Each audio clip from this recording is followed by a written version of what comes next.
तुम्ही तिथं राहत नाहीयेत, पुण्याला असता 2 वर्ष झालं, ते वापरात नाहीये. जर शौचालय वापरामध्ये नाहीये तर त्याचा दाखला आम्ही कसा द्यायचा? मग तुम्ही गोष्ट सांगा, मी पुण्यावरून इथं टॉयलेट युज करण्यासाठी यायचं का? कलेक्टर साहेबांनी चेक केलेलं होते, आम्हाला खात्री होती कुठलीही त्याच्यामध्ये त्रुटी आढळणार नाही, माहिती होतं. आता यांनी म्हणून सहीचा बरोबर विषय काढला. मला कोणत्या अधिकाऱ्यांनी फोन केला तर त्यांच्या कॉल लिस्टमध्ये असेल ना, ते माझ्या कॉलवर मोबाईलवर पण आलं असेल. कुठलीही महिला स्वतःहून जर पोलीस प्रोटेक्शन देतो म्हणल्यानंतर नाकारेल का? नोटीस पाठवलेली होती, तुम्ही मात्र घरात नव्हता, तुमच्याशी संपर्क करण्याचा प्रयत्न केला, मात्र तुमच्याकडनं संपर्क झाला नाही, म्हणून हे सगळं प्रकरण घडलं असं तुमच्यावरती ठपका ठेवलाय. प्रत्यक्षात परिस्थिती काय? तुमच्याशी काही संपर्क झाला होता का? तुम्हाला नोटीस प्राप्त झाली होती का? नाही. सचिन मुळीक साहेब आहेत निवडणूक निर्णायक अधिकारी. यापूर्वी त्यांचा ईमेल माझ्याजवळ आहे, माझ्या 2-3 केसेस त्यांच्याजवळ आहेत, जमिनीची केस संदर्भात आहेत. आणि सीओ सर आणि माझं नेहमी ईमेलवर प्रत्येक कागदपत्रांची देवाणघेवाण होत असते. त्या दोघांकडेही माझा ईमेल नंबर आहे, व्हॉट्सअप नंबर आहे. ते व्हॉट्सअप करून त्या दिवशी कॉलिंग मला करत होते. कलेक्टर साहेबांनी सांगितलं की मॅडमच्या सर्व कागदपत्रांची पूर्तता करा. त्यावेळेस त्या दोघांनीही मला व्हॉट्सअपवर कॉल केलेला होता, दोघांनीही मेलवर मेल केलेले आहेत.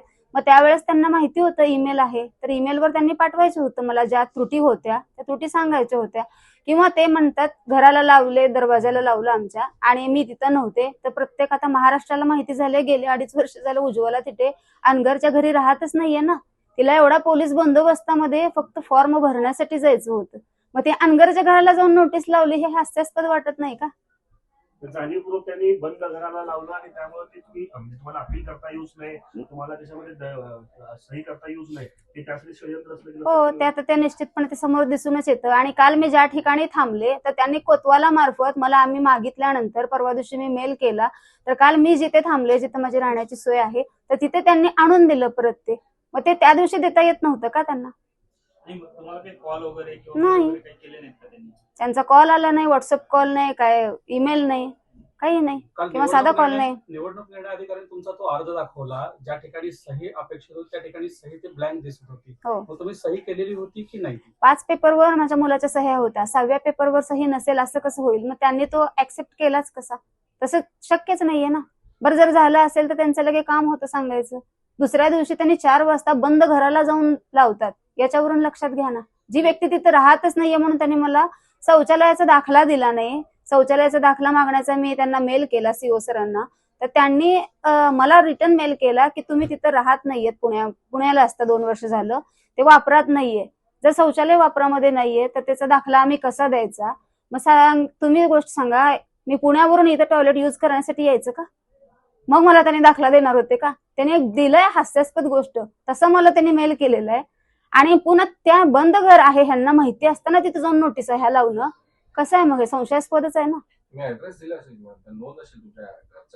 घर आता सध्या तिथली स्थानिकची रहिवासी आहे, स्थानिकचं हे निवडणूक आहे, त्यामुळे मग तिथलाच पत्ता मला देणं गरजेचं आहे. आणि माझा पुण्याचा पत्ताही त्यांच्याजवळ आहे, आणि पुण्याच्या पत्त्यावर यापूर्वी सीओ बदर साहेब यांनी 2-3 वेळेला मला पत्र पाठवलेली आहेत अनगर नगर पंचायतची.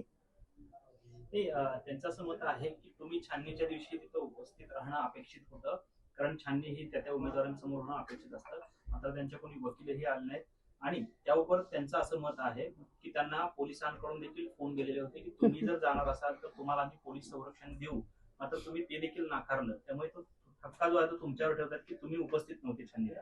त्या दिवशी मी स्पष्ट सांगितलेलं होतं सीओ साहेबांना, आता त्यांचं तिथे सीसीटीव्ही ते जर रेकॉर्डिंग होत असेल तर ते काढून शोधून पाहावं लागेल. मी त्यांना सांगितलं, सर मी उद्या 11 पासून छाननी आहे, पण मी व माझा मुलगा येऊ शकत नाही, भीतीपोटी कुठलाही वकील येणार नाहीये. साधं मला मोहोळमध्ये नोटरी कुठल्या वकिलांनी करून दिलेली नव्हती.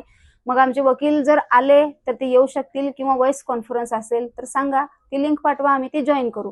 तर त्यांनी मला स्वतः सांगितलं VC तरतूद काय ह्याच्यामध्ये नाहीये, आणि तुम्हाला स्वतः यायचं असेल तर ठीक आहे, तुमच्यावर विश्वास आहे.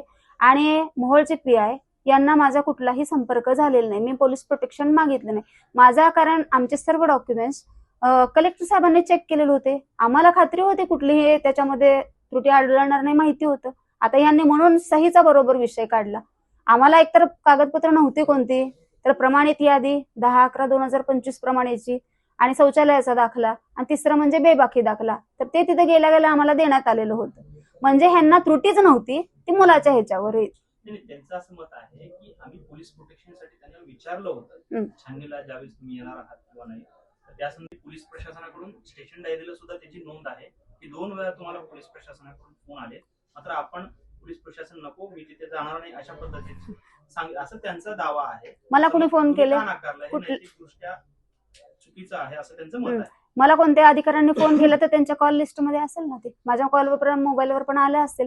कुठलीही महिला स्वतःहून जर पोलीस प्रोटेक्शन देतो म्हणल्यानंतर नाकारेल का? ऑलरेडी त्यांच्याकडे 8-8 दिवसापूर्वी मेल केलेले आहेत एसपींना, ऍडिशनलला, मोहोळच्या पीआयला, तर त्यांनी दिलं गेलं नाही. ज्या वेळेस अंगावर गाड्या घातलेला प्रकार गेला तिथं, त्यावेळेस सुद्धा आम्ही मोहोळ पोलीस स्टेशनला पळत गेले, तेव्हा धक्के मारून बाहेर काढण्यात आलं. वरपर्यंत गोष्टी गेल्यानंतर मला पोलीस फोर्स त्यांनी दिली, आणि दुसऱ्या दिवशी जर हे स्वतःहून देत असतील तर मी नाकारेन कशासाठी?